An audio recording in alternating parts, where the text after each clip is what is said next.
कानपुर में आज साहित्य और समाज का दुर्लभ संगम देखने को मिला, जब एक ही मंच पर कुंभ पुलिस, पोटलीवाला और इटावा कल, आज और कल जैसी 3 महत्वपूर्ण पुस्तकों का भव्य विमोचन हुआ।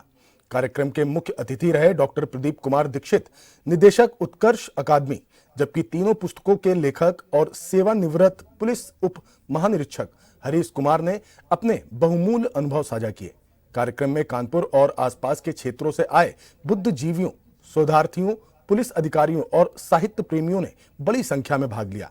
लेखक हरीश कुमार, पूर्व आईपीएस, ने कहा कि इन पुस्तकों का उद्देश्य पुलिसिंग के वास्तविक अनुभव, समाज के संघर्ष और प्रशासनिक चुनौतियों को सरल, तथ्यपूर्ण और आमजन तक पहुंचाने वाली भाषा में प्रस्तुत करना है।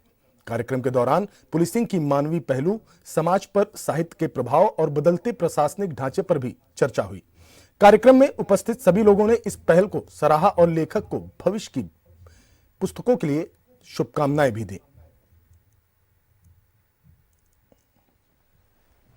आगे का कार्यक्रम आए और आगे के कार्यक्रम को बढ़ाएं। सतीश भैया आइए।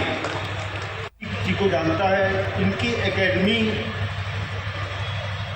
ऐसी एकेडमी है जो कि हर साल, क्योंकि हम लोगों को खड़े होकर बोलने का अभ्यास है, तो ये बैठ के ये अफसर सही हमसे हो नहीं पाती बैठ के। सर आप चाहे तो आप यहाँ आके हल्दी हल्दी है, ये कोई नहीं बता रहा है कि हल्दी लगाना शुरुआत पहले कौन करता है। कंगन बांधा जाएगा, ये किसी को नहीं पता कि कंगन में रखा क्या जाता है, कंगन बंधता कैसे, बांधता कौन है।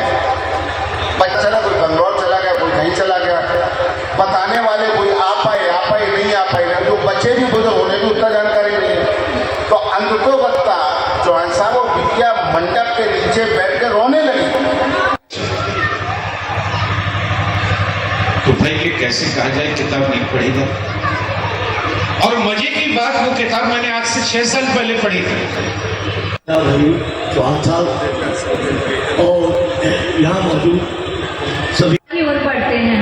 इटावा के इतिहास और वर्तमान को समझने के लिए मैं आमंत्रित करती हूँ हिंदी साहित्य के मर्मज्ञ श्री कुश चतुर्वेदी जी का विभागाध्यक्ष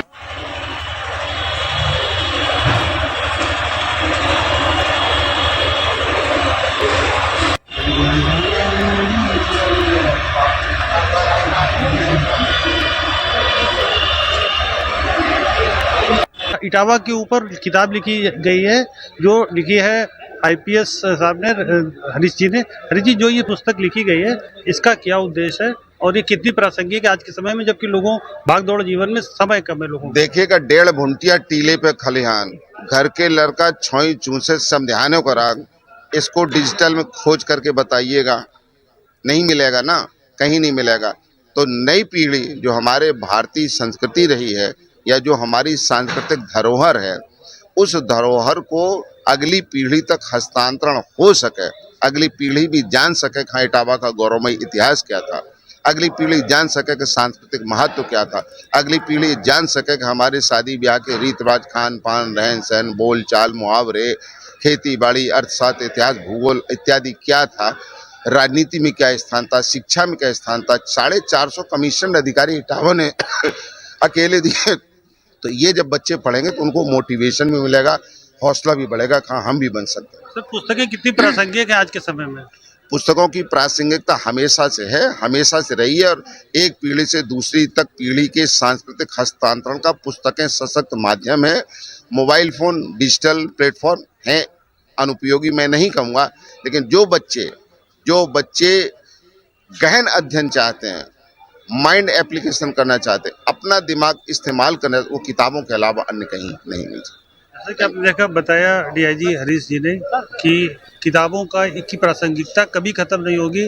अगर आपको अच्छी स्टडी करनी है, डीप स्टडी करनी है, तो किताबों की तरफ फिर लौट के जाना होगा। कैमरामैन अमित के साथ आलोक शर्मा, न्यूज़ प्लस कानपुर।